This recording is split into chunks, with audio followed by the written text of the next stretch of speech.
السلام علیکم ورحمۃ اللہ۔ میرا نام ڈاکٹر طلحہ ہے، میں نیورولوجسٹ ہوں اور راولپنڈی پاکستان میں پریکٹس کرتا ہوں۔ آج کی اس ٹاک میں ایک بہت ہی امپورٹنٹ ٹاپک آپ کے پاس لے کے آیا ہوں اور وہ ہے آٹو امیون انسیفلوپیتھیز۔ آٹو امیون سے مراد ہے کہ اپنا قوت مدافعت اپنے جسم کے کسی عضو کو اٹیک کر دے، اور آٹو امیون انسیفلوپیتھیز میں وہ اٹیک اپنے دماغ کے خلاف ہوتا ہے۔ آٹو امیون انسیفلوپیتھیز کے ڈاکٹر نیورولوجسٹ یا نیورو فزیشین ہوتے ہیں، اور یہ ٹاک امپورٹنٹ اس وجہ سے ہے کہ اس کی علامات بہت مبہم ہوتی ہیں بہت سی دفعہ، اور اس کو صحیح ڈائگنوز کرنے میں عموماً دشواری پیش آتی ہے۔ بہت سی دفعہ میڈیکل اسپیشلسٹ یا جنرل پریکٹیشنرز اس کا ڈائگنوسز مس کر دیتے ہیں، اور کئی دفعہ اس کا ڈائگنوسز سائیکیاٹرک یعنی نفسیاتی بیماری کے طور پر ہو کر وہ غلط ڈاکٹر کے پاس چلے جاتے ہیں، اس کا مناسب علاج نہیں ہو پاتا، اور بہت سی دفعہ اس کی وجہ سے مریض خراب ہو جاتا ہے۔ میں وہ چند عمومی علامات اب بیان کروں گا جو آٹو امیون انسیفلوپیتھیز میں دیکھی جاتی ہیں۔ عام طور پہ مریض کچھ گم سم سا، جیسے وہ اس جگہ پہ ہو بھی لیکن اس کا ذہن یہاں پہ نہ ہو، وہ اپنی دنیا میں گم ہو۔ اس کے علاوہ اس کی سوچ سمجھ میں کمی واقع ہونا، اس کی یادداشت کمزور ہو جانا، جو نارمل اس کے مصروفیات ہیں، جیسے اگر وہ اسٹوڈنٹ ہیں یا کوئی جاب کرتے ہیں اس کے اندر دشواری پیش آنا،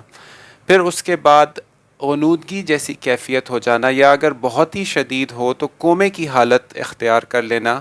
ایک کامن علامت ہو سکتی ہے آٹو امیون انسیفلوپیتھیز کی۔ اس کے بعد اس میں مرگی کے دورے یا جھٹکے بھی ہو سکتے ہیں، جو کہ ایک جسم کے حصے بازو یا ٹانگ یا چہرے یا بولنے کی صلاحیت کو اثر انداز کر سکتے ہیں، جس میں سن پن جسم پہ ٹریول کرے یا جھٹکے سے لگیں جیسے مرگی کے دورے میں ہوتے ہیں، یا کمپلیٹ جسم کو اثر انداز کر سکتے ہیں، جیسے ایک عموماً ہم دیکھتے ہیں کہ بے ہوش ہو جانا، گر جانا، جسم کا اکڑنا، پھر جھٹکے لگنا، آنکھیں اوپر کو مڑ جانا، منہ سے جھاگ نکلنا، جسے ہم جنرلائز سیجر کہتے ہیں، یہ بھی آٹو امیون انسیفلوپیتھیز کی علامت ہو سکتی ہے۔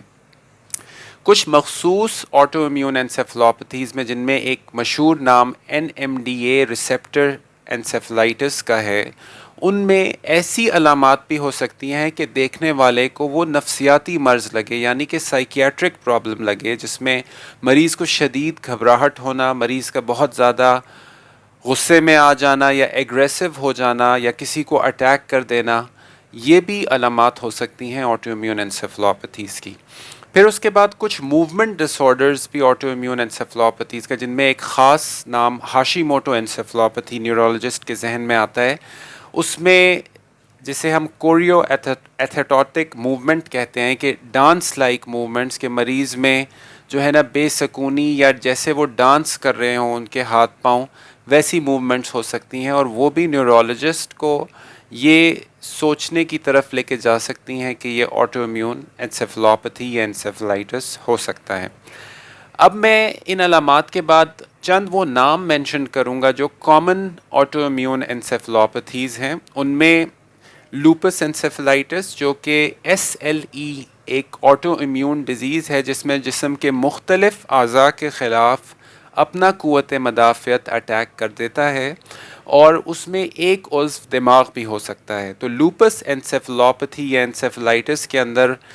اٹیک دماغ پہ ہوتا ہے، اور اس کی وجہ سے غنودگی اور مرگی کے دورے واقع ہو سکتے ہیں۔ یہ بچپن کی عمر سے لے کر بڑی عمر تک ہو سکتا ہے، اور کیونکہ SLE زیادہ تر خواتین میں دیکھا جاتا ہے، تو اس وجہ سے جب خواتین میں اس طرح کی پرابلم ہو تو یہ سوچنا امپورٹنٹ ہے نیورولوجسٹ کے لیے۔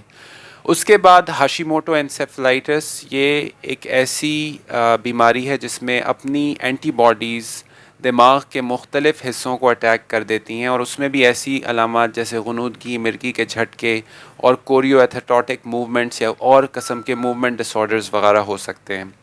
اس کے بعد ایک اور کم کامن لیکن کافی مشہور آٹو امیون انسیفلوپیتھی ہے NMDA ریسیپٹر انسیفلائٹس۔ اس کی خاص بات یہ ہے کہ یہ علامات بہت ٹپیکل سائیکیاٹرک